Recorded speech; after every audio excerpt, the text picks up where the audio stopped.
de ventilação não invasiva na COVID.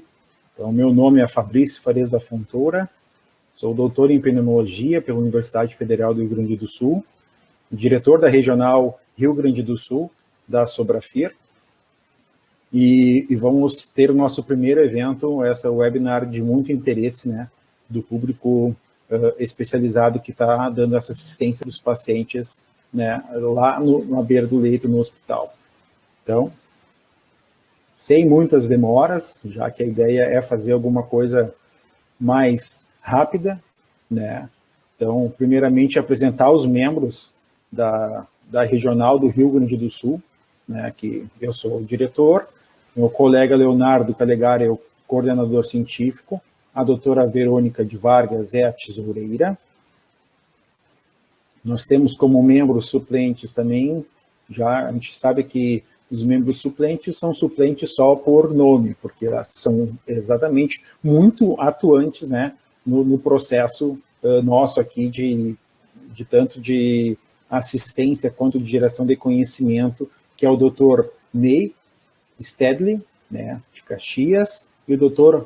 Álvaro dos Santos, lá de Camaquã. Então, agora, dando sequência à nossa palestra, nós vamos chamar o meu colega, né, o fisioterapeuta Márcio Luiz Ferreira de Camilles. Ele é fisioterapeuta do Hospital Moinhos de Vento, né, com muita experiência em ventilação não invasiva. O Hospital Moinhos aqui é referência no tratamento de COVID, então eles estão também com uma superlotação, como muitos estados do Brasil.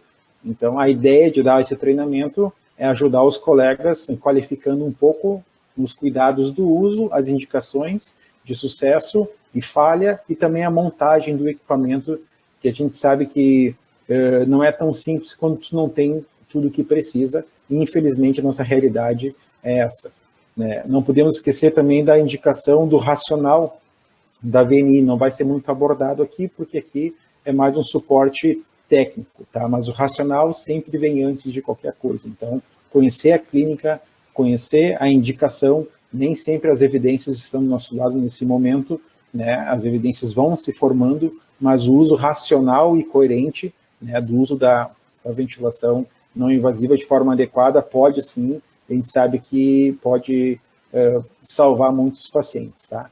Então, sem muitas delongas, eu também vou explicar que eu estou com a minha máscara aqui no lado, agora o Dr. Márcio vem dar aula para vocês, né? E eu vou ficar aqui no lado usando a máscara, nós dois estamos vacinados, graças a Deus, né? E vamos tocar aí essa aula aí, chamando já o Dr. Márcio. Muito obrigado aí pela participação de todos vocês. Por favor, Dr. Márcio.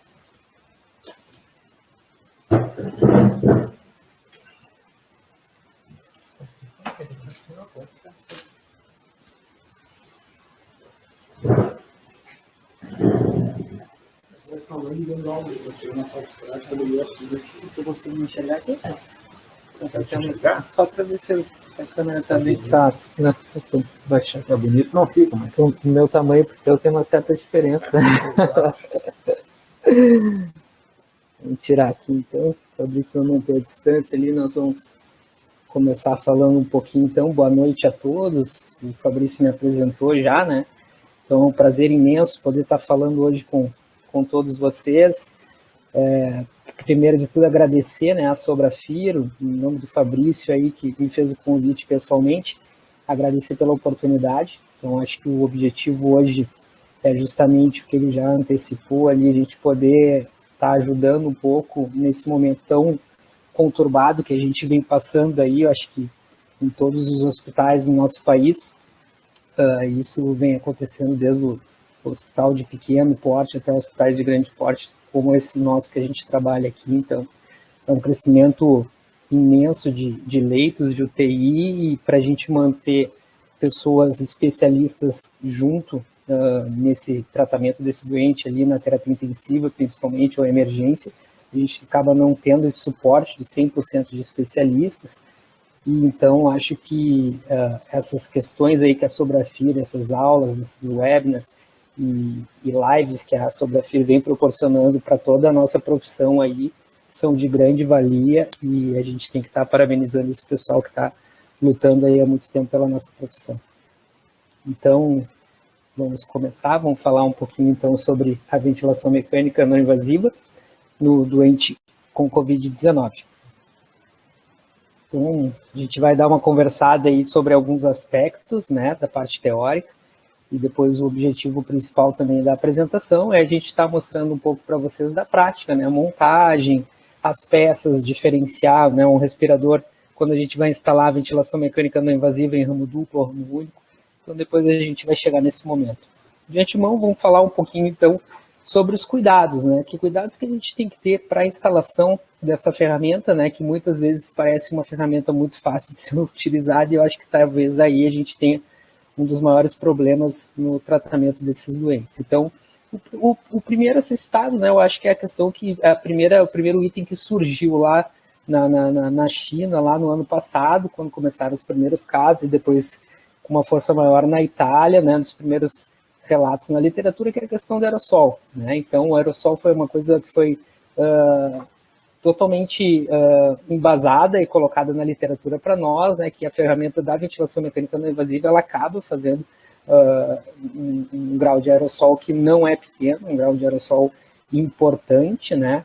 E com o passar do tempo, né, inicialmente a gente até, quando chegou nos primeiros casos aqui em fevereiro, março do ano passado, eram praticamente contraindicados, né, o uso da ventilação não invasiva. Não se usa porque vai fazer aerossol, tem chance de contaminação para todo mundo, e talvez em algum momento ali nessa fase inicial a gente tenha pecado por excesso, né, deixado de utilizar em alguns pacientes que talvez pudessem ter se favorecido, por essa questão de receio, o medo do desconhecido, né, uma doença nova, onde a gente não sabia até que ponto essa questão do aerossol podia estar prejudicando a equipe toda. E realmente ela prejudica, né, mas a gente tem que tentar, né, dentro do possível, se a gente tem a indicação certa para o doente, fazer o custo-benefício, né, não privar o doente desse tratamento, né, que pode estar salvando ele, e utilizando os nossos CPIs, né, dentro do que as nossas instituições nos proporcionam, né, então sempre com o EPI, e priorizar naquelas instituições que têm, né, os quartos isolados, com pressão negativa,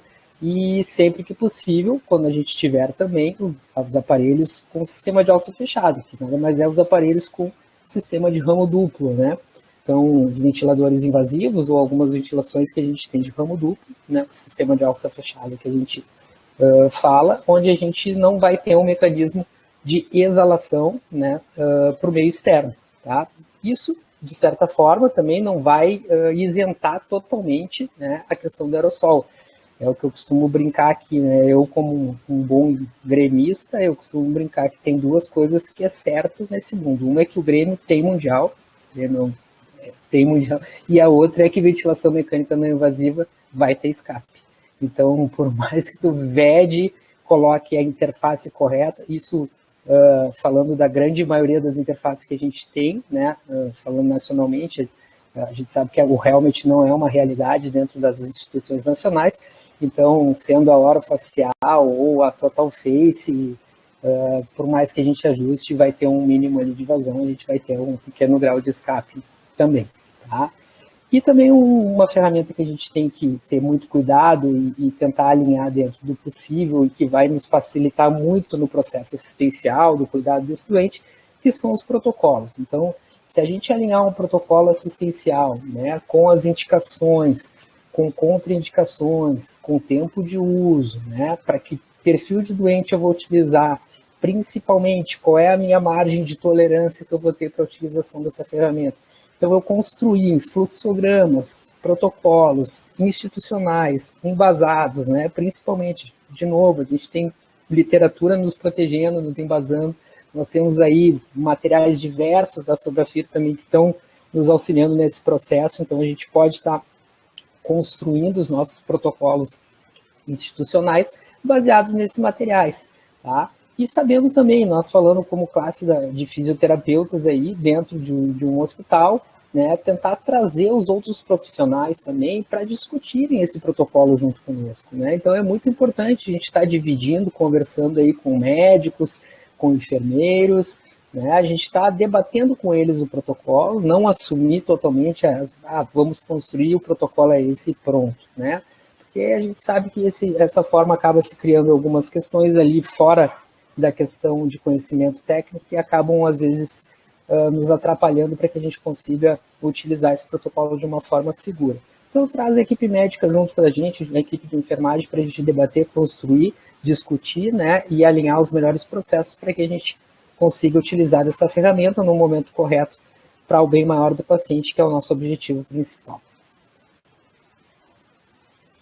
Então, o que a gente tem de evidência, né? Até hoje, falando de ventilação mecânica não invasiva, então, o que a gente tem de maior evidência na literatura, e sempre foi, né, é a utilização da VNI para o doente pulmonar obstrutivo crônico, né, a utilização da ventilação mecânica não invasiva no DPOC, e para intercorrências, né, principalmente em edema agudo pulmonar. O paciente quando chega com gesto na nossa emergência, né, faz um edema agudo pulmonar, a gente sabe que a utilização da ventilação mecânica não invasiva para esses dois perfis de doentes são tratamentos que a gente não pode estar se abstendo de fazer, né? Então, se a gente tem a ferramenta de VNI na nossa instituição, da entrada na UTI ou na nossa emergência, um DPOC exacerbado ou um edema agudo pulmonar, isso é terapia de primeira. A gente tem que, antes de qualquer outra coisa, pensar nessa ferramenta para a gente estar utilizando com o nosso doente. A gente sabe que isso aí, a literatura nos embasa e tem um referencial de um percentual de aproveitamento de sucesso muito grande para esse perfil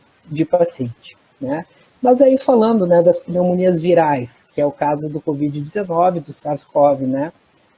Quando a gente vai dar uma olhada aí em estudos referindo a utilização da ventilação mecânica não invasiva em pneumonias virais, a gente tem um percentual de sucesso, às vezes, que acabam nos assustando, né? A gente olha aí, por exemplo, na MERS-CoV, né, que foi uma epidemia que teve lá no Mediterrâneo, onde eles relataram alguns estudos ali referente à utilização da ventilação mecânica não invasiva com esse paciente que teve essa pneumonia viral. O percentual de aproveitamento, o percentual de sucesso da ventilação mecânica não invasiva nesse doente foi de 8%.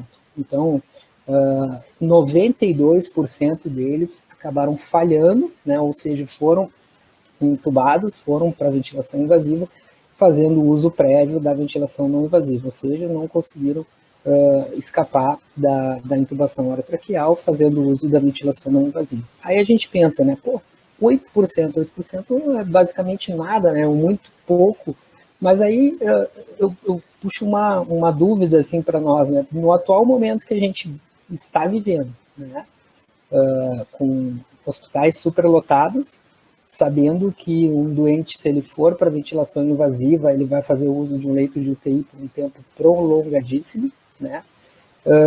A gente tendo a ferramenta da ventilação não invasiva para ser utilizada, esses 8% que parecem muito pequeno dentro de uma pandemia extensa que a gente está vivendo no mundo, talvez seja um número considerável, né? Vou dizer, 8% é pouco? Claro que é pouco, né? Mas pense que 8% a gente também está livrando, né? Esses 8% eu estou citando do MERS-CoV, não estou falando agora do Covid, mas é um percentual que a gente talvez esteja tirando esse paciente da intubação, né? Livrando ele de um tempo prolongado de UTI e otimizando o recurso também. Então, são respiradores invasivos que não vão estar sendo utilizados para esse percentual de sucesso.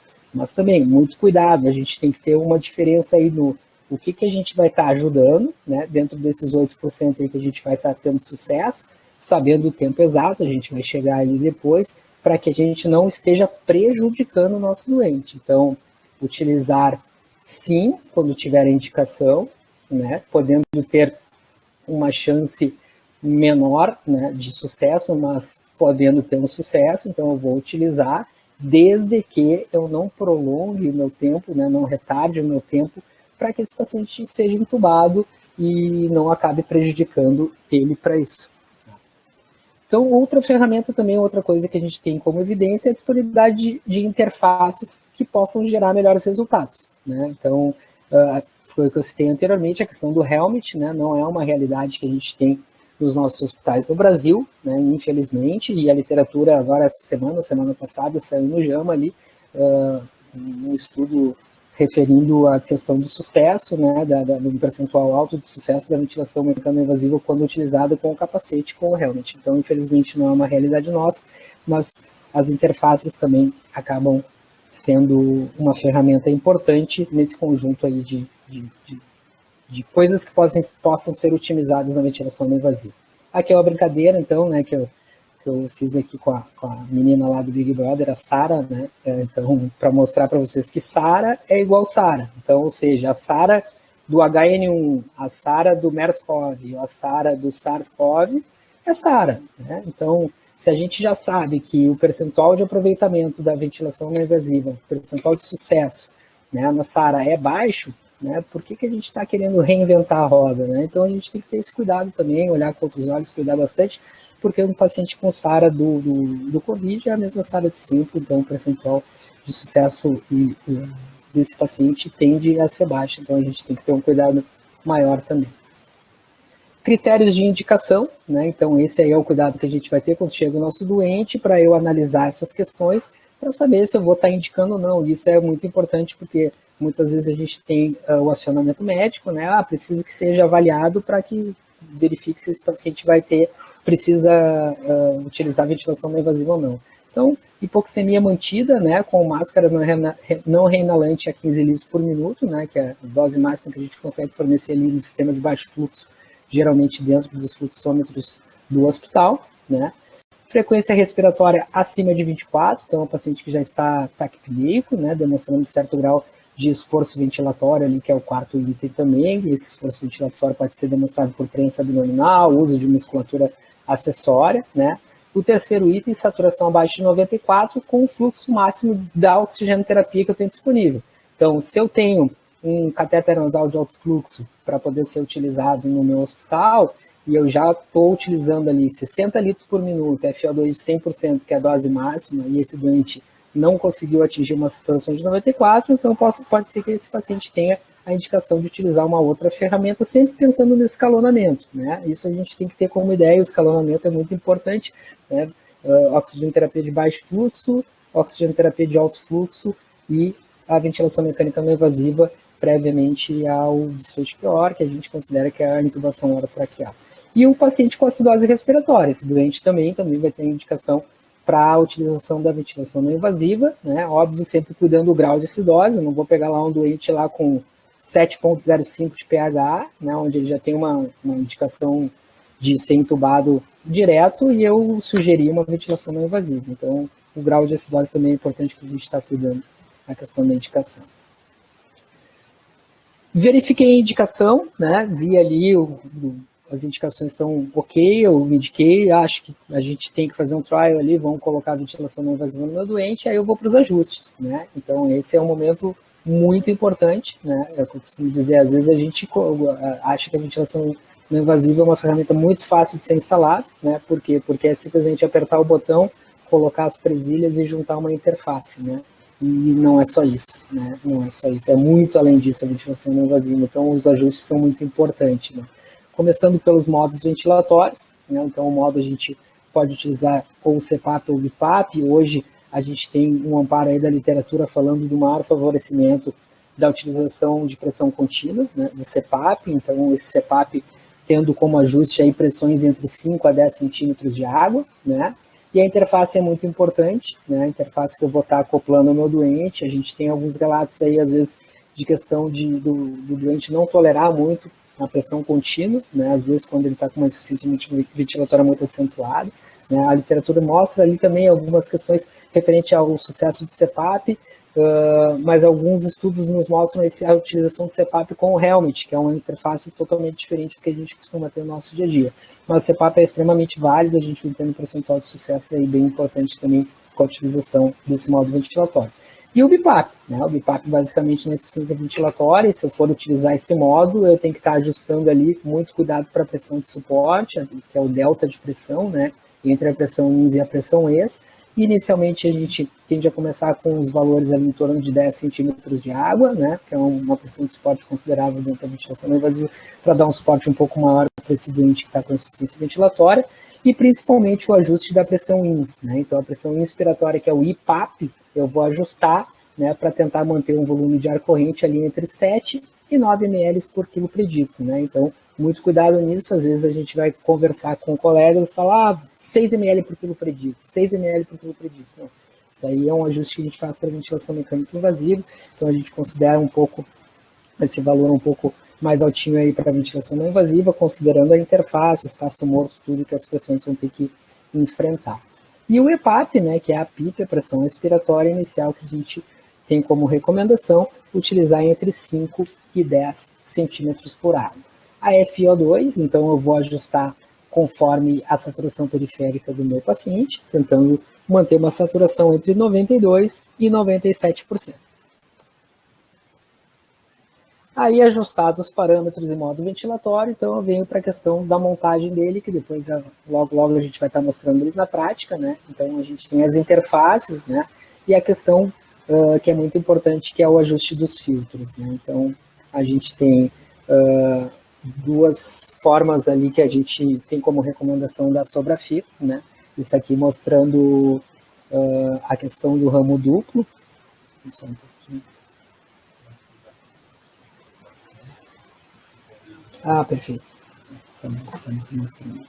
Então, a gente tem aqui a questão do ramo duplo. Aqui a gente tem um exemplo, né, que é quando eu tenho somente o filtro de HNF, né, que é o filtro com a questão da umidificação associada também, eu não tenho a necessidade de estar utilizando outro filtro. Então, eu coloco esse filtro proximal ao meu doente, logo após ao Y ali, né? Então, eu tenho aqui os dois ramos indo em direção ao paciente.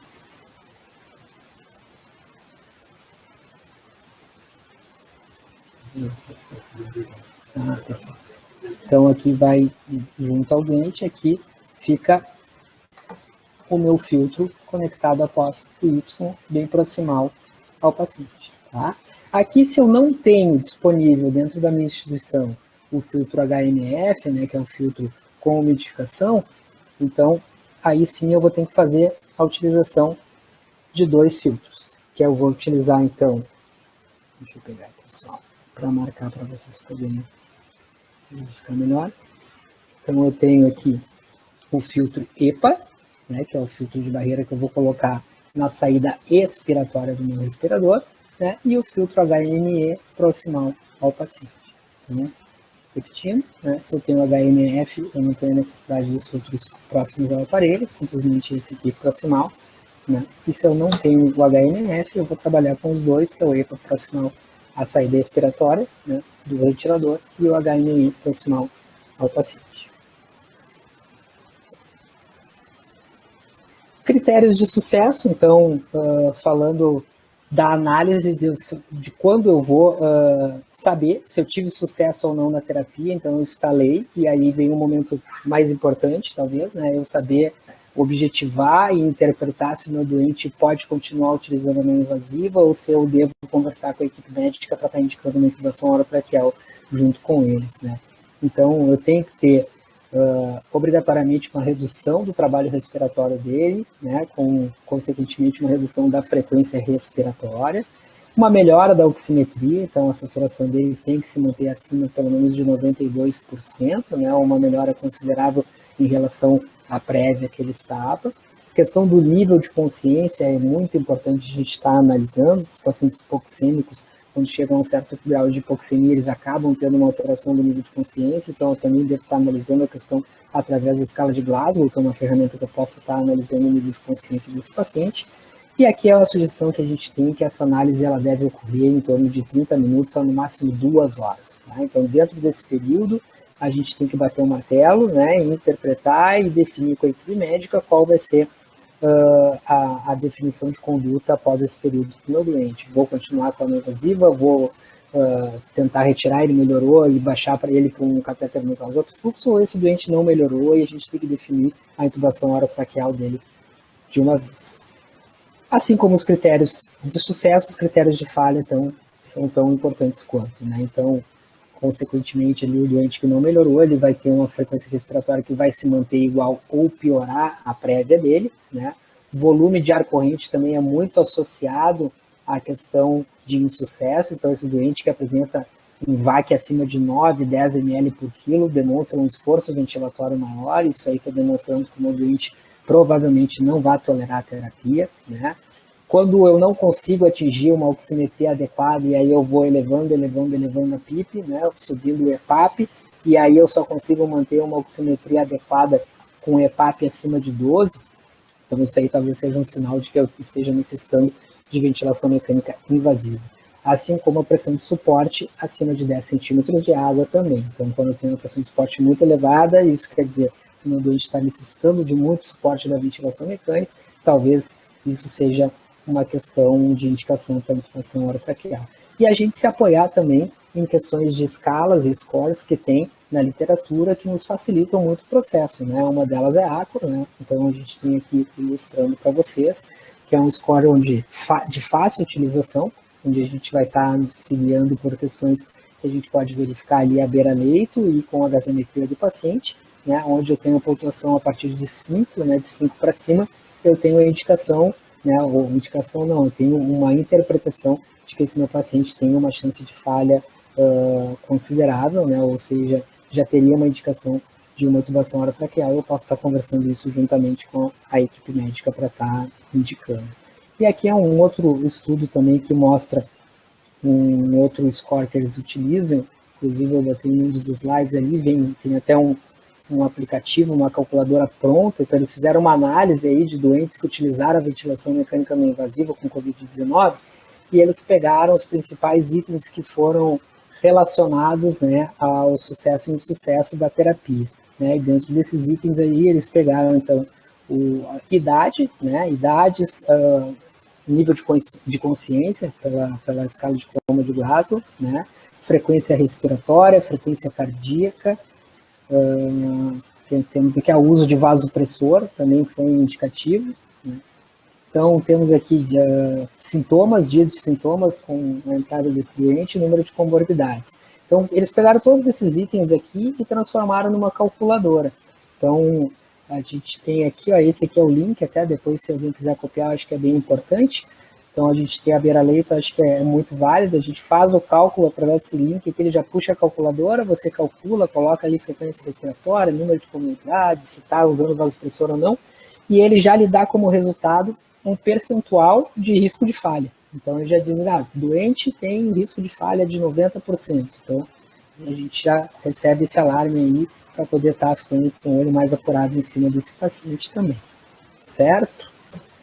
Então, para finalizar, porque a gente vai ali mostrar um pouco da questão prática também dos aparelhos, então a gente teve aí, resumidamente, né, como os pontos-chave da apresentação, né, o que a gente sugere para vocês é utilização de protocolos de indicação e interrupção da ventilação não invasiva, né? Isso alinhando com toda a equipe interdisciplinar. Conhecer principalmente todos os modelos e interfaces que vocês dispõem no serviço, isso é extremamente importante. Às vezes chegou um aparelho novo que vocês não pegaram, estão lá no plantão, deu uma intercorrência, e aí tu te depara com o aparelho, tu te atrapalha, e esse pequeno atraso ali para até tu interpretar o manuseio do aparelho, isso é muito importante. Então, vasculhem manual, vão na internet, conheçam os aparelhos que vocês têm e as interfaces dentro da instituição também. Tá? Outro ponto, DNI intermitente, isso aqui é um terror que a gente encontra, né? Ventilação mecânica não invasiva como uma terapia intermitente. Então, o doente chegou com intercorrência, botou a ventilação mecânica não invasiva na insuficiência ventilatória, após a utilização ficou bem, né, já está ali com óculos nasal a 2, 3, 4 litros, saturando bem, sem esforço ventilatório, e vem aquela indicação, vamos continuar com a ventilação mecânica não invasiva, vamos fazer 1 horinha por turno, né? Então, essa questão a gente não tem embasamento, né? A gente sabe até algumas questões relacionadas à despressurização, né? Às vezes bota a pressão positiva ali acentuada, despressuriza, tira o doente, tira e bota a ventilação não invasiva, então isso pode ser uma questão que é prejudicial ao paciente, assim como o paciente que está bem, tu vai ajustar ali, daqui a pouco esse paciente está fazendo altos volumes correntes também, né, podendo fazer uma injúria pulmonar por excesso de volume ali, então a gente não tem indicação para isso, né, vamos conversar com as equipes assistenciais, equipe médica, dentro da gente conseguir, para a gente evitar, e até pela situação que a gente vem enfrentando de otimização de aparelhos, né, então às vezes a gente tem um aparelho preso a um doente que não tem indicação, está chegando um outro ali que precisa dentro da emergência, a gente está com esse aparelho preso lá no quarto desse outro doente, né? Ajuste dos parâmetros e modos ventilatórios, então são peças-chave, isso aí a gente tem que ter, isso é nosso, né? Esse conhecimento a gente não pode abrir mão, temos que ter conhecimento dos ajustes finos, de rise time, de tempo respiratório, de IPAP, quanto de EPAP vou dar, isso é essencial para nós. E a gente se amparar a scores preditores, né, que possam nos nortear quanto à definição ou interrupção do tratamento do paciente com Covid-19.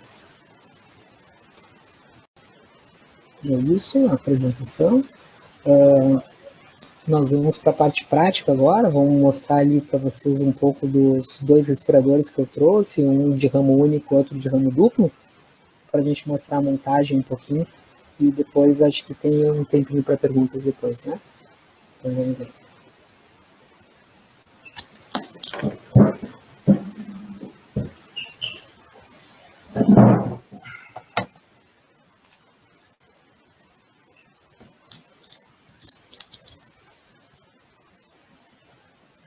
Então, pessoal, ótimo. Espero que tenham gostado até agora.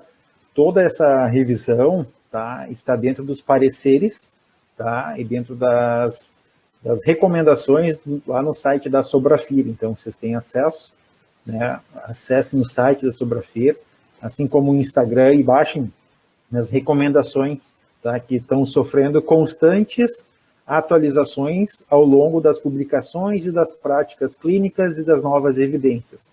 Nós estamos com uma doença nova, porém um número muito grande. Agora nós faremos uma parte prática, montaremos então um ventilador ramo único e ramo duplo, realmente para ver como é que funciona, onde é que eu coloco o filtro, que tipo de filtro que eu utilizo, que a gente vê na prática que acontece muita confusão e no fim acaba tendo um gasto desnecessário com o uso de filtro, e outro, o não uso correto do filtro, né? Ou seja, que ele não tem o efeito que ele precisa. Tá? Então o Márcio está preparando aqui, nós vamos fazer o seguinte, a gente não tem uma superprodução aqui, eu vou levantar o computador e eu vou parar de mostrar a tela aqui para vocês, né? Para que a gente consiga ter uma imagem melhor da tela e daí a gente consiga trocar informação. Muitas das perguntas que eu estou recebendo aqui, e valeu, pessoal, pela participação, acho que a ideia é essa, lembrando que a associação não se finaliza só nesse evento, a gente está aí o tempo todo junto com vocês, então venham fazer parte da associação com a gente, tornando ela cada vez mais forte e grande. Estamos num momento único da história, ok? Agora eu vou mostrar aqui, o Márcio está montando aqui equipamento, e daí a gente vai ter um feedback aqui da Fernanda Lanza, se tá bom a imagem e o vídeo, ok?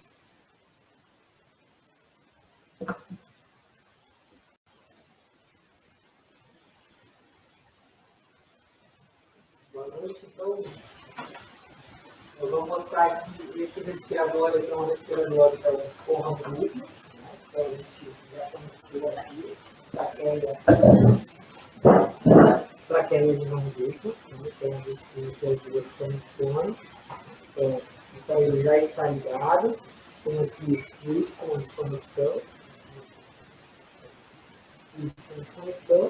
né? E aí a gente vem para a questão do filtro.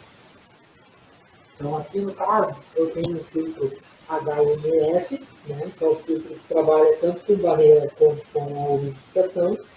Então eu vou estar conectando esse filtro aqui, como foi visto na apresentação anteriormente, no Y, né? Aí eu venho para a minha interface. Aqui na interface, então aqui eu peguei uma interface que é uma interface. Então essa interface aqui é importante a gente salientar que ela tem uma peça de conexão aqui nela, que é esse vermelho azul, tá? Então está aqui conectado.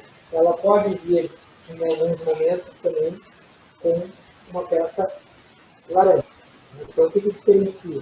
É uma questão estética. A gente tem que cuidar muito, porque uma peça, um cotovelo, ou joelho, ou conexão, como alguns conhecem, não tem exalação, que é essa azul, e outras têm exalação. Então, muito cuidado para isso. Então, eu vou instalar, eu tenho que está utilizando o cotovelo ou a conexão que não tem exalação. E aí eu vou vir aqui e conectar diretamente no tubo. Então, essa é a conexão que eu tenho. Estou no duplo, filtro HMF, cotovelo, filtro, cotovelo e a interface. Eu venho aqui. Doutor Márcio, me escuta? Meu doente. Doutor Márcio. E começo a terapia. Tá? Outra coisa importante que eu estava conversando com o Fabrício aqui antes da gente começar a aula são os respiradores aqui de ramo duplo. A grande maioria deles aqui na especificação, ele altera uma questão do modo de pressão inspiratória. Então, ele é um pouco diferente dos de ramo único.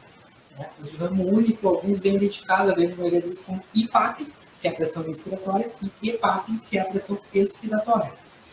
Os respiradores de ramo duplo, a grande maioria deles, e esse é um deles, ele tem a PIP, que é o EPAP, a pressão expiratória, e ao invés da gente ter o IPAP, que é a pressão INS, ele já vem colocado como pressão de suporte. Então, muito cuidado para isso, porque pressão de suporte na ventilação não invasiva é a diferença entre pressão INS e pressão ES. Então, ela não é a pressão inspiratória. Então, aqui eu tenho PIP de 6, pressão de suporte de 9, ou seja, eu não tenho uma pressão inspiratória de 9.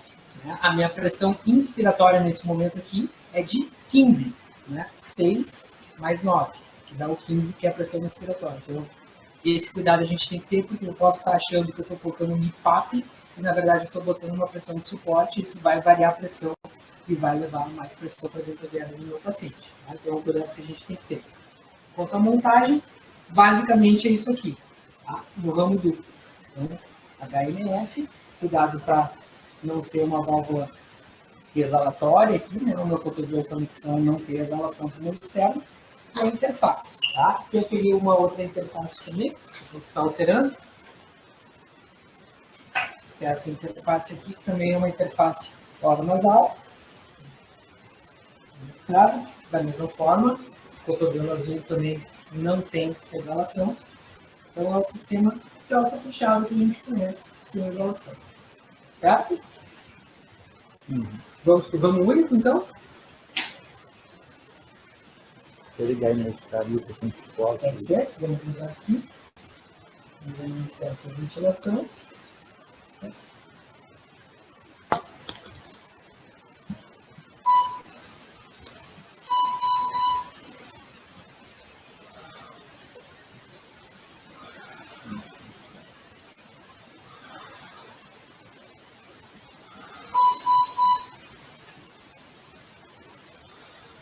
Então, a gente pode mostrar a pressão de suporte aqui. Então, eu tenho aqui a pressão de suporte, no qual a gente conversou antes, né? Que é 9, ou seja, eu estou dando uma pressão inspiratória de 15, 9 mais 6. Aqui é a PIP de 6. Então, eu vou ajustar aqui também frequência respiratória, né? Tempo inspiratório. E aqui eu tenho também o ajuste do tempo de ramo. Tá? Aí eu posso estar classificando aqui, posso estar ajustando no modo ventilatório, como o BIPAP ou como o CPAP, como a gente conversou ali anteriormente. A pressão de suporte, então vamos explicar de novo. Vamos lá. O que é a pressão de suporte na ventilação mecânica não invasiva? Vamos parar aqui para poder ouvir. A pressão de suporte na ventilação não invasiva, ela nada mais é que a diferença entre o IPAP e o EPAP. Então, é o IPAP menos EPAP. Tá? Esse aí é a pressão de suporte. Então, vamos dar um exemplo aqui. Eu tenho um IPAP, pressão inspiratória, de 15, e eu tenho EPAP com uma PIP de 10. A minha pressão de suporte é de 5. 15 menos 10. Tá? O que complica às vezes? Esse respirador aqui, ele vai regular a pressão de suporte. Então, se eu chegar ali e botar, estou com uma PIP de 10, eu vou chegar lá e vou botar 15 aqui.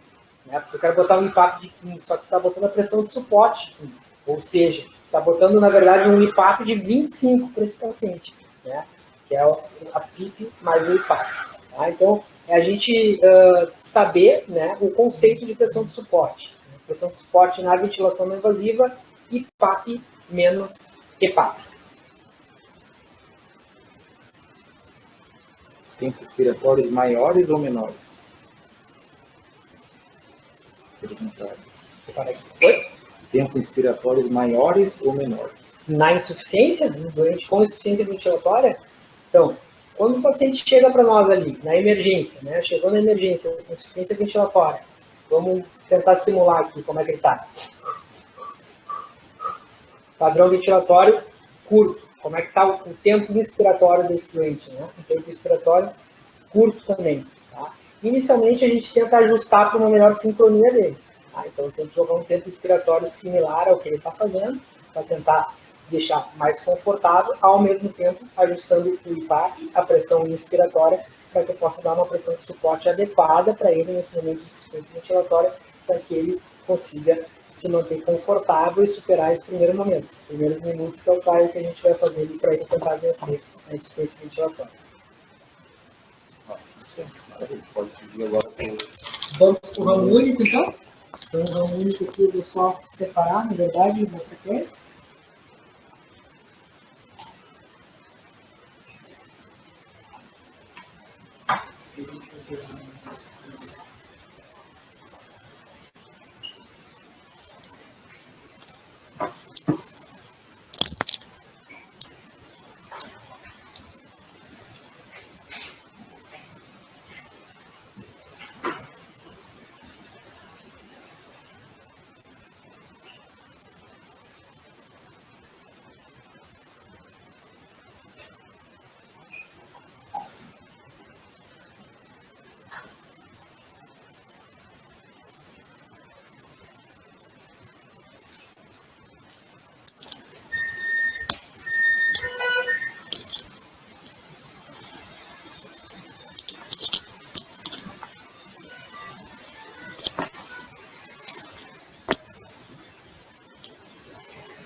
Então, vamos lá.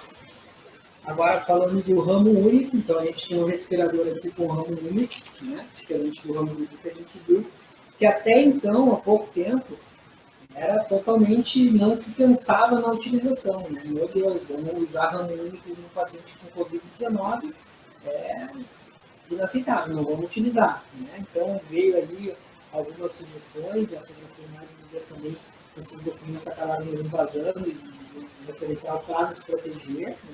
Que é uma montagem segura que a gente vem utilizando, principalmente porque estão se esgotando as nossas ferramentas, né? As nossas respiradoras, principalmente de ramo duplo, estão se esgotando. Então, a gente tem que começar a trabalhar dentro do possível com as ferramentas que a gente tem, mas também de uma forma segura, para que a gente não esteja prejudicando a nossa equipe, né?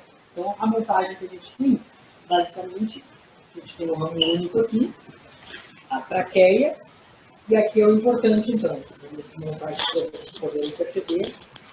Aqui tem uma interface. Essa aqui é uma linha de pressão, que esse respirador a gente tem. Ela conecta na máscara e aí você vai conectar ela no respirador. Tá? E aqui eu tenho a traqueia. E essa peça aqui é a válvula exalatória. Então, percebam, ela tem um orifício aqui nela, um buraquinho, que é a exalação, onde não vai permitir que o meu doente faça retenção de CO2. Então, esse orifício aqui é o que identifica uma válvula exalatória. Muito cuidado. Muito cuidado, porque não deixa cair. Não deixa cair. Muito cuidado, por quê? Porque a gente tem no mercado também, né, e dentro das nossas instituições, essa peça que é basicamente idêntica. A diferença é que ela não tem buraco, não tem um orifício de exalação, né? Então, a gente pode estar instalando, achando que tem exalação, colocar, e aí o paciente no outro dia está com PCO2 de 200. Tá? Então, muito cuidado com isso. Então, exalação, válvula exalatória, né? Como é que eu vou colocar dentro desse circuito? Então, eu tenho aqui a interface, aqui o meu filtro, então eu vou conectar o filtro e a válvula exalatória. O pensamento é sempre esse. O paciente vai soltar o ar por aqui, né? O que eu tenho que cuidar? Eu tenho que cuidar que o ar que ele vai soltar, que vai para o ambiente vá filtrado. Então, basicamente é esse cuidado. Ele tem que passar pelo filtro antes para depois ser exalado. Essa é a lógica, tá? Não tem erro. Se a gente inverter, tu vai pensar assim, não, peraí, o ar está saindo e depois está sendo filtrado. Não tem lógica, né? Então a gente tem que ter esse cuidado. Basicamente é esse. É pensar na organização da montagem, né? Interface, filtro, ar filtrado, passou pelo filtro, veio para ser exalado, já totalmente filtrado. Tá? E aí a gente conecta aqui a traqueia e vamos iniciar.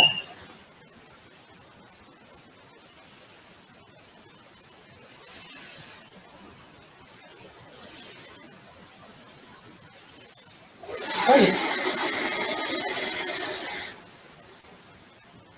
Isso não sei, acho que agora tem algumas perguntas aqui.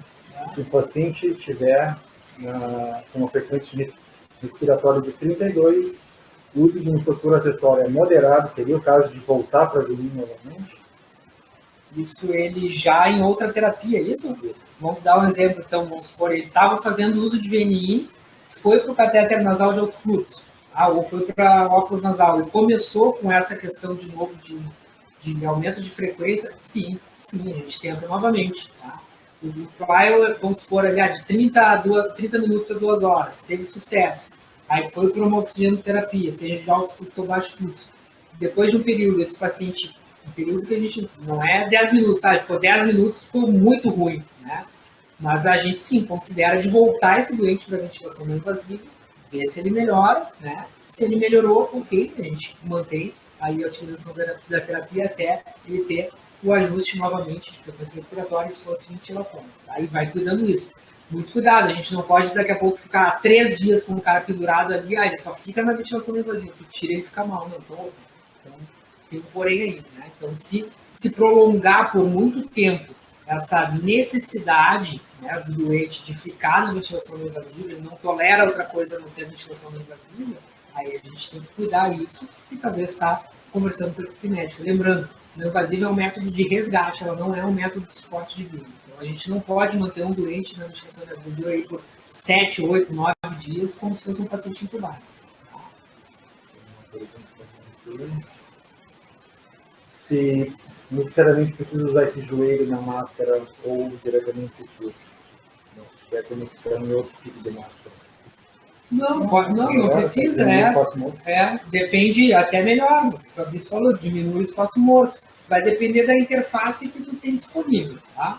O que tu tiver de disponível de interface, se o teu filtro conecta direto, perfeito, né? Cuidando para que esteja bem vedado, né? Não pode ser uma adaptação que está exalando, escapando muito, e aí tu não está jogando as pressões necessárias para o paciente, mas não tem necessidade, que essas interfaces que eu mostrei aqui, elas tem essas conexões.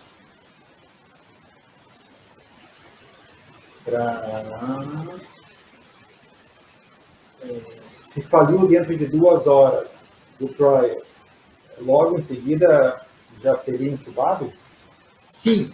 O que a gente indica? Às vezes nem 2 horas. Tem doente que tu deixou em 30 minutos ali, vamos supor, ele chegou com 32 de frequência respiratória, depois de 30 minutos com a não invasiva, 32 de frequência respiratória, saturando 88%. Em 30 minutos, ele foi para 40 de frequência e está saturando 82%. Eu não vou esperar as 2 horas. Ali eu já tenho uma indicação clássica de que esse doente precisa ser intubado. Então, o que a gente faz? Eu tiro ele e espero para ser intubado? Não. Eu aproveito que ele está com essa ferramenta aqui, né, e a gente pode fazer uma boa pré-oxigenação nele. Eu mantenho a FO2 de 100%, pré-oxigênio B, converso com a equipe médica e a gente já faz uma sequência de tentar entubar esse paciente o mais rápido possível. Também falaram sobre o Elmo, né? O Helmet, que é o modelo nacional. A gente não tem aqui para demonstrar. Não tem para demonstrar.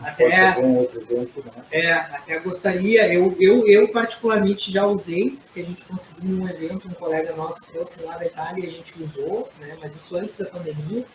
E aí eu particularmente usei, mas eu nunca tive a prática realmente com doentes com helmet, né? O conhecimento que eu tenho é só pela literatura, né? Que vem me mostrando aí uma taxa de sucesso bem considerável com essa interface. Mas depois que o paciente apresentou melhora, posso deixar há quanto tempo após o VNI? Então, foi o que a gente falou, se melhorou, identificou que o paciente está melhor, já vai tirar, né? Tira, e a gente pode trabalhar daí com a questão do escalonamento que a gente falou antes. Se eu tenho um catéter nasal de alto fluxo disponível, eu posso tirar e colocar ela no catéter nasal de alto fluxo, né? Vamos descer degrau por degrau, né? Sem pressa, né? Manter esse paciente em um modo confortável, não vou tirar ele lá de uma invasiva com FO2 de 60% e largar no óculos nasal a 2 litros. Então, sempre tentar acompanhar, né, a questão da dose do oxigênio que eu estou dando para esse paciente e tentar escalonar com a ferramenta mais próxima que vocês têm. Ventilação invasiva, está bem, melhorou, tenta ir para o alto fluxo, se estiver disponível, né? Tá ok, melhorou, vamos partir para a oxigênio terapia de baixo fluxo e a gente vem em redução até tentar o desmame do oxigênio dele no tempo certo. Achei legal falar um pouquinho sobre o volume corrente, que é diferente, né? O volume corrente um pouco maior, então, boa. O que é o volume corrente então, que a gente falou ali? Né? Duas coisas. Então, a gente ouve muito falar ventilação protetora, volume corrente 6 ml por quilo predido. Né? E a gente tem isso na cabeça, 6 ml por quilo predido. Então, lembrar, essa questão de 6 ml por quilo predido, né? Ventilação protetora com essa quantidade é para ventilação mecânica invasiva. Tá? Na ventilação mecânica não invasiva, eu não estou com a minha ferramenta, o meu instrumento de esporte dentro da BR do paciente. Então, é uma interface que tem o seu espaço já dentro dela, né? Tem mais a questão de espaço morto aqui, vou conectar, tem um espaço morto fisiológico do meu paciente, tem um espaço morto anatômico do meu paciente, que eu vou ter que vencer. Então, tudo isso vai necessitar que eu tenha um volume de ar corrente um pouco maior para que eu consiga dar um suporte melhor para ele. Quanto é esse volume de ar corrente? A gente trabalha em torno de 7 a 9 ml por quilo predido. Tá? Como é que eu vou regular isso? Através da pressão inspiratória, o meu IPAP, né? Então, ou a pressão de suporte. Quanto maior a pressão de suporte, ou quanto maior o IPAP, maior é o volume de ar corrente que eu vou estar dando para o meu doente. Então, isso pode ser uma questão que eu vou estar dosando para tentar jogar dentro dessa lacuna ali entre 7 e 9 ml por quilo predido.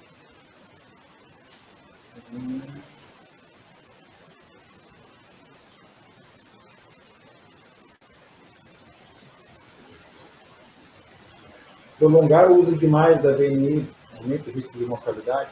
Sim. Então, a gente vê isso na literatura e a gente acaba presenciando, né? A gente vê essas questões de segurar o doente por muito tempo e a gente vê que o desfecho deles não é favorável. Né? É aquilo que eu falei. Acontece, né? De às vezes o doente ficar 3, 4 dias na ventilação não invasiva, mas ele não consegue ficar sempre. Está lá na ventilação não invasiva, tu tira, ele desatura ou começa com esforço. Mas quanto tempo ele precisa? Está 2 dias. Mas está comendo como? Não está comendo. Com 2 dias sem se alimentar, preso numa interface, né? Onde ele está totalmente dependente, não é suporte de vida. Tá? A gente tem que ter esse conhecimento e esse divisor aí. Então, a gente geralmente não suporta o paciente aí por mais de 48 horas preso direto na ventilação não invasiva. Ele tem que ser entubado. Então, se ele precisa de pressão positiva contínua, ele vai ter que ter na ventilação mecânica invasiva. Uma coisa importante também explicar que a causa tem que ser tratada. Essa insuficiência ventilatória é rápida, senão ele vai precisar do uso do tempo bom. Perfeito. Não adianta a gente simplesmente achar que a ventilação mecânica não invasiva é milagrosa. Vou botar ali e vou sanar todos os problemas. Né? Exemplo clássico, chegou o cara com edema agudo pulmonar, eu vou botar ali e vou melhorar a vida dele. Não. Se eu não der diurético para esse paciente, né, não entrar com questão medicamentosa e diurético junto, associada à terapia, eu não vou melhorar ele. Eu vou aliviar naquele momento, mas o líquido, a questão da congestão, vai continuar lá dentro. Assim é para o paciente com Covid. Né? Eu tenho que tratar toda a doença dele para que eu possa ter uma melhora. A ventilação não invasiva não vai ser milagrosa esse ponto de curar o paciente. Isso, o trial, quanto tempo é o tempo de trial? O trial, a gente indica aí, tem sugerido de 30 minutos até 2 horas. Então, foi o que eu falei para vocês ali. Às vezes, em 30 minutos, tu já consegue fazer a leitura de que o paciente não vai melhorar. né? Assim como em 30 minutos, daqui a pouco tu vê, não, o cara melhorou muito. O cara chegou com 35 de frequência, em 30 minutos ele está com 18 de frequência, a saturação melhorou. Então, opa, é um sinal de que talvez vá ter sucesso, né? E aí, em 30, 40 minutos, 1 hora, tu viu que esse cara está piorando, está desaturando. Não vou esperar as 2 horas. Eu tenho até 2 horas, ok. Mas eu não tenho por que esperar até essas 2 horas, se em meia hora, 40 minutos, eu já vi que ele piorou, que ele está pior. Então, eu já vou estar conversando com a equipe médica ali, né, indicando e conversando para que esse paciente seja intubado. Ótimo. Tem na COVID, a VNI pode usar PIP alta. Eu acho que o importante não é na COVID, é no paciente, né? Ou seja, o que o paciente está apresentando, hipoxemia, hipercapnia, então isso que acho que pode falar um pouquinho. Perfeito. Então, o Fabrício falou agora é perfeito. Né? É a questão da SARA ali que eu falei, né? A questão da insuficiência ventilatória hipoxêmica, a SARA, seja no COVID ou seja em qualquer outra doença, ela vai ser um tratamento igual, né? Então, a PIP elevada pode ser utilizada? Pode, mas ela, foi o que a gente falou ali, talvez ela seja um indicativo já de que esse paciente esteja precisando de ventilação mecânica invasiva. Então, se eu estou com a FO2 de 100%, e aí eu vou lá regulando a PIP do doente, eu cheguei numa PIP de 14, ele só está conseguindo manter uma saturação acima de 92 com uma PIP de 14, então, só um pouquinho. Talvez não seja a melhor ferramenta, se ele está precisando de uma PIP muito elevada, esse doente precisa de ventilação mecânica invasiva. Também pensando e lembrando que ele é um método de muito escape, né, e vai ter despressurização. Né? Então, o cara está com uma PIP de 14, aí chega lá, eu quero tomar uma água, tira, despressuriza. Então, tem toda essa questão. Então, se o doente já necessita de uma pressão positiva respiratória muito elevada, é um indicativo, é um cuidado que a gente tem que estar indicando a intubação hora para aquela doença. Isso? Tem mais dúvidas. O pessoal mandou perguntar a diferença de B-level e CPAP. Perfeito. Então, qual é basicamente a diferença dos dois? São modos ventilatórios. Pode falar pressão de suporte, B-level e CPAP. Tá. Então, vamos lá. Diferença, vamos começar pelo CPAP. Tá? Então, eu tenho aqui modos, vamos lá para o CPAP. Tá? Então, aqui nos ajustes, né? Pode perceber. Vamos voltar aqui de novo. Tirar o modo CPAP. Esse aqui primeiro é o B-level, tá? BiPAP, B-level. Então, vocês podem perceber que ele sendo B-level, eu tenho, como o nome diz, 2 níveis de pressão. Então, eu posso ajustar a pressão inspiratória e a pressão expiratória. Né? Então, a pressão inspiratória, que vai ser diretamente proporcional ao volume de ar corrente, e a PIP, né? Que é a questão que a gente estava conversando anteriormente. Tem 2 níveis de pressão. Então, basicamente, ele vai funcionar como 2 níveis de pressão. Aí, eu vou para o CPAP. O que eu tenho de ajuste aqui? Opa, sumiu. Eu só tenho 1 nível de pressão para ajuste. Sim, por quê? Porque ele é um modo de pressão contínuo.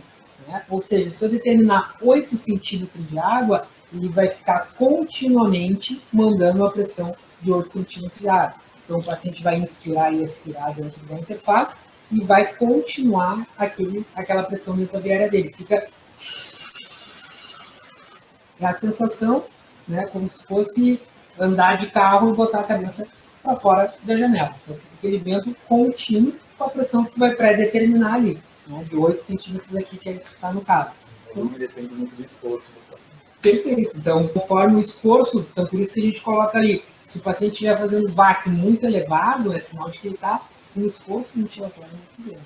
Então, isso aí, o volume corrente aqui nesse caso vai ser totalmente direcionado, né, e dependente ao esforço do paciente. Então, se ele está com um VAC muito elevado, for lá, calculou, ele está fazendo 10, 11 ml por quilo perdido, quer dizer que esse paciente ali não está tolerando muito bem, né? Então, ele deve talvez ter uma indicação de uma intubação também. O VAC, traduzindo, é volume de corrente. VAC é o volume de ar corrente, perfeito, é o volume de ar corrente. Então, é o volume que entra e sai da via aérea do paciente. Então, o volume de ar corrente, né, entre 7 e 9. Então, recapitulando, se está fazendo mais que isso no modo CPAP, aqui é um indicativo de que ele está com esforço ventilatório. E na COVID, qual o módulo mais indicado? CPAP ou B-level? Boa pergunta. Então, que tem sido indicado, né? O mais indicado agora tem sido o CPAP. Tá? Então, a gente tem utilizado muito o CPAP, mas como eu falei, tem alguns pacientes, né? Não é uma maioria e não é, mas alguns relatam um desconforto do fluxo contínuo, porque ele está com uma insuficiência ventilatória, e aquele fluxo contínuo, às vezes, para ele se torna desconfortável. Tá? E aí, se tiver desconfortável, mas esse CPAP é o melhor, eu tenho que usar o CPAP. Não, o senhor vai ter que ficar com o CPAP? Não. Né? A gente pode estar tentando migrar para o modo de bilevel para tentar ajustar. Às vezes a gente tem feito isso com sucesso. Né? O paciente não tolera o CPAP e a gente bota o bilevel e ele acaba tolerando. Tá? A maioria isso não é a maioria. A gente tem utilizado muito CPAP aqui com bastante nível de sucesso também. Tá? Lembrando, a literatura fala de CPAP, sim. Mas vamos lembrar também que alguns estudos que falam do CPAP e a utilização com realmente. Né? Então, é uma interface totalmente diferente, né? Com um maior grau de tolerância, teoricamente, para o paciente, para receber aquela pressão contínua, mas a gente tem usado o CPAP como uma primeira indicação. Então, a gente usa primeiro o CPAP, não tolerou, a gente tenta migrar para o BiPAP. O que é o não tolerou? Não, muito importante isso. Né? Ainda bem que eu pensei, como dizer, o Márcio, o cara estava com 30 de frequência respiratória, foi para 45, está 2 horas, agora não vamos entubar, vamos passar para o BiPAP. Não, muito cuidado nisso. Tá? Não é um escalonamento de modo, isso não existe. Tá? É tolerância do doente mesmo. Cara, não está confortável para mim esse modo, aí eu vou migrar, mas isso ele já vai te relatar nos primeiros minutos. Tá? Isso não tem nada a ver com a mudança da frequência por queda de saturação, é conforto do paciente. É muito bom também falar nos pacientes que têm limitação na CGF, né, que eles geram um volume muito pequeno quando tu instala a VNI, como taquipneia. Então é importante explicar que ele tem que ficar calmo, que ele vai tossir, que ele precisa recrutar. Perfeito. Isso que o Fabrício falou é muito importante. Né? Além de ter o conhecimento técnico dos ajustes finos, a importância de tu orientar bem o teu paciente na instalação da ventilação mecânica invasiva é extremamente relevante. É muito diferente eu chegar no leito do meu paciente, ligar o aparelho, o senhor fica aqui só um pouquinho, o cara, pô, o que está acontecendo aqui? É muito diferente de eu chegar para ele e explicar para ele o que ele vai sentir, né? Se ele vai sentir o fluxo contínuo, se ele vai sentir 2 níveis de pressão, como é que vai ser, como é que ele está se sentindo naquele momento, porque, como o Fabrício falou, esses pacientes eles tendem a vir com uma CRF mais reduzida, às vezes eles vêm com uma crise de tosse muito acentuada, e aí esse fluxo, essa pressão na via aérea dele, num primeiro momento, provoca um pouco de tosse, e aí o que ele faz? Ele se trava, né, para não ficar tossindo, e aí ele faz volumes baixos, hipoventila, faz a telectasia e acaba piorando. Então, a orientação é muito importante. O senhor pode respirar fundo, solta o ar, tenta manter, não prende o ar. Né? Então, tudo isso de orientação é muito importante para o sucesso da terapia também. É indicado pode começar com 100% de FO2 na VNI e reduzindo progressivamente? Pode. Por exemplo, vai atender o paciente, como acontece muitas vezes, entrou na emergência, o paciente está saturando 70. O que eu vou fazer? Eu vou instalar na invasiva nele de carga e vou jogar 100% de FO2. Né? Posso jogar, e aí, no momento que ele for melhorando a saturação, eu já venho regulando ali, estimulando para a melhor saturação dele ali, conforme a gente falou na apresentação. Mas eu posso sem problema nenhum. Né? A questão da hiperóxia, que a gente tem que ter muito cuidado, né? O excesso de dose de oxigênio, é a questão de manter uma FO2 100% e o doente fica saturando 98, 99 por tempo prolongado. Aí realmente vai ser extremamente lesivo para ele. Sim, se fala sobre o uso de máscara adaptada, aquela de mergulho. Então, o que a gente tem de experiência dos colegas? Que montada de forma certa, com filtro adequado, bem vedada, ok, é uma interface, né? A gente, lá em Canoas, a gente usou também.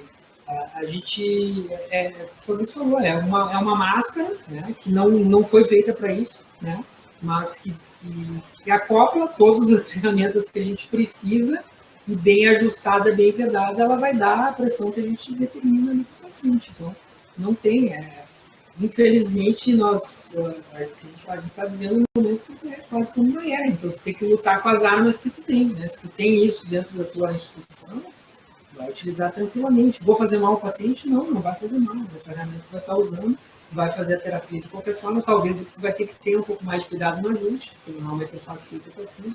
Vai ter que ficar um pouco mais em cima para ver se vai ter escape ou não.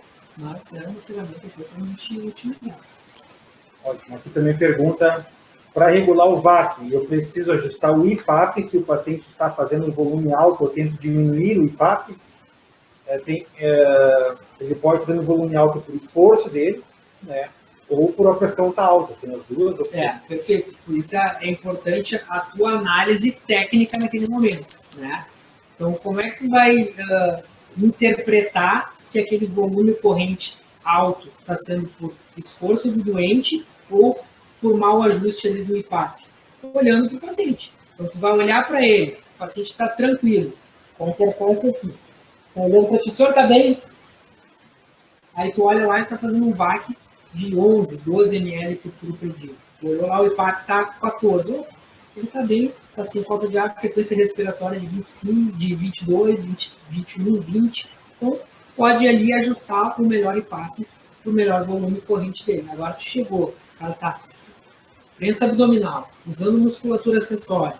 Tu olhou para ele, olhou para o VAC está lá em cima, opa, o VAC elevado não é pelo ajuste do IPAP, é sim pelo esforço do paciente. E aí o que eu vou fazer? Vou diminuir? Não, porque daí tu vai estar diminuindo a pressão de suporte dele, dificultando mais a vida dele.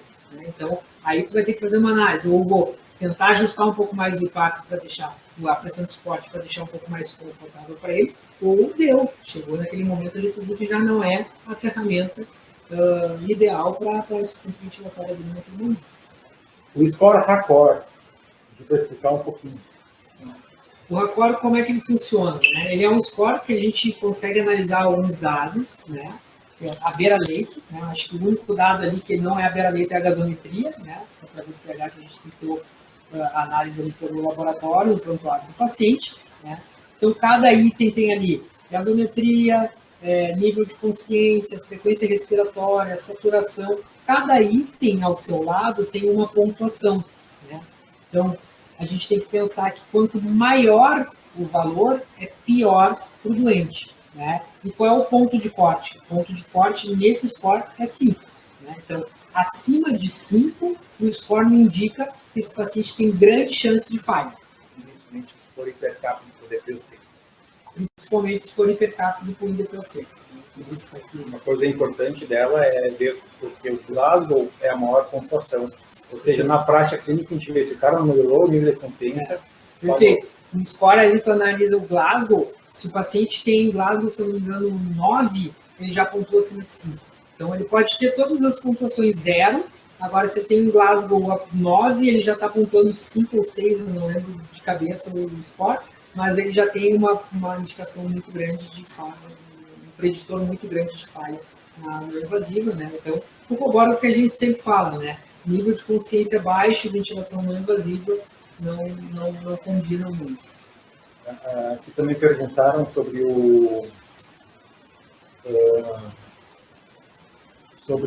a incidência de pneumomediastino com uso de VNI.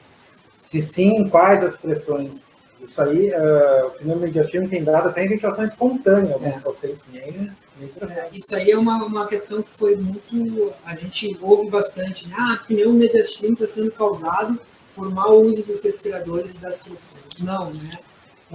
Pode ser, mas a gente, como o Fabrício citou ali, a gente tem visto muito pneumomediastino doente com respiração espontânea, uma nasal, né? Sem utilização de pressão positiva.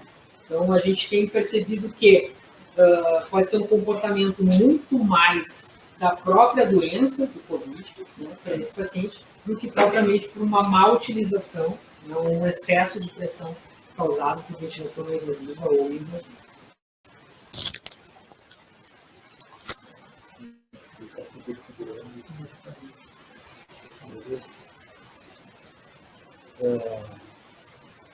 CPAP com válvula exalatória que está sendo usada, mas o risco de contaminação?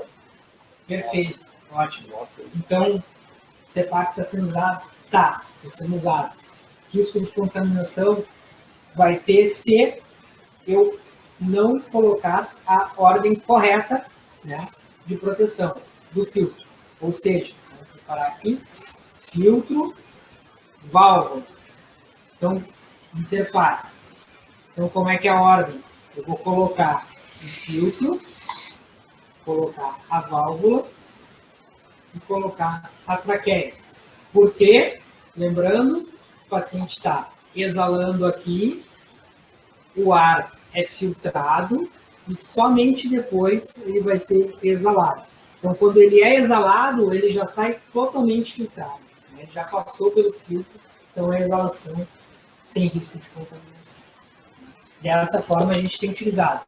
Eu não tenho um filtro para colocar lá, aí a gente não indica, porque daí sim vai fazer aerossol e risco de contaminação alta para todo mundo.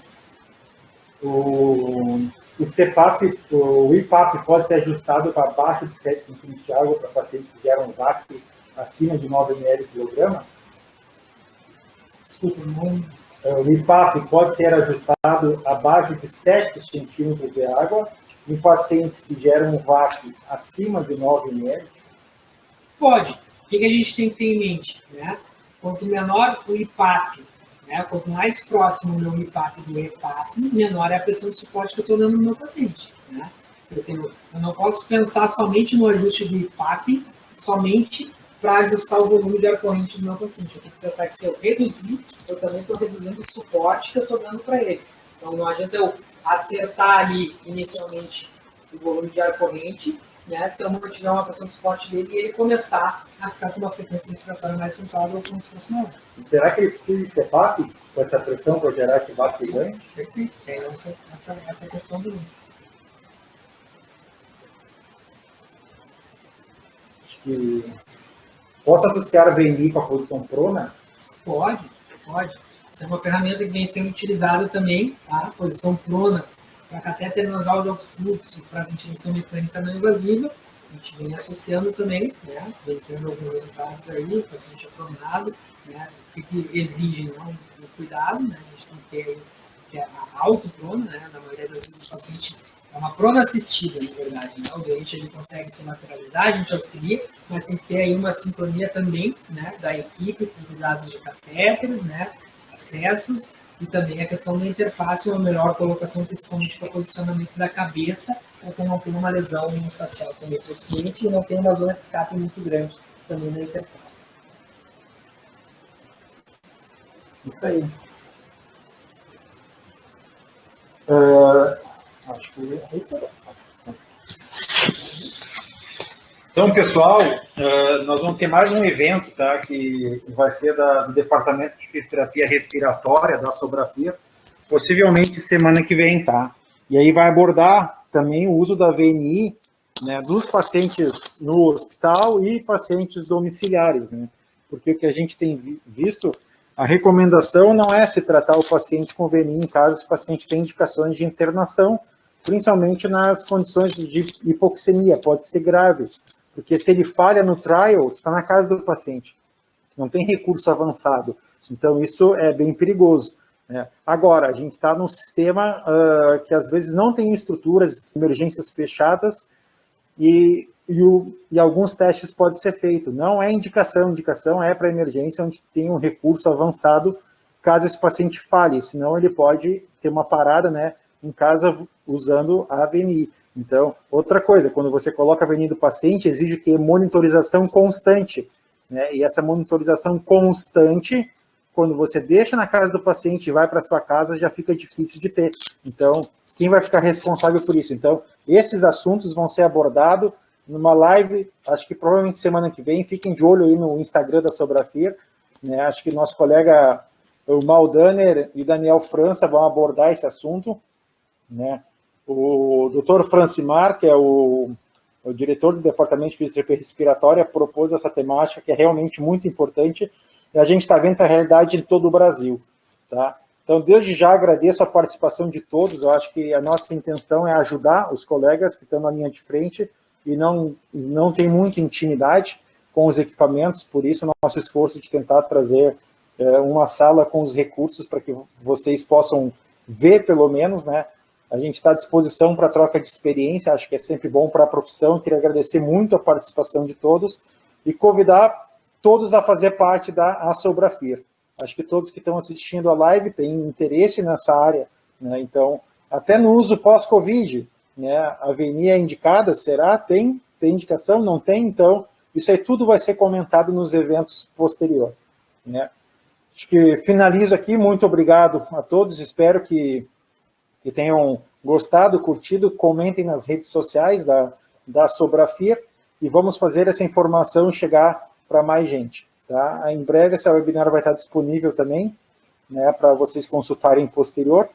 Então, um abraço a todos, boa noite, em nome da Regional Rio Grande do Sul e a Sobrafir Nacional. Declaro encerrado esse evento de hoje, nosso primeiro evento da Regional, e convido a todos para continuar essa discussão que é sempre válida. Um grande abraço a todos, sucesso e que Deus abençoe todo mundo e nos proteja.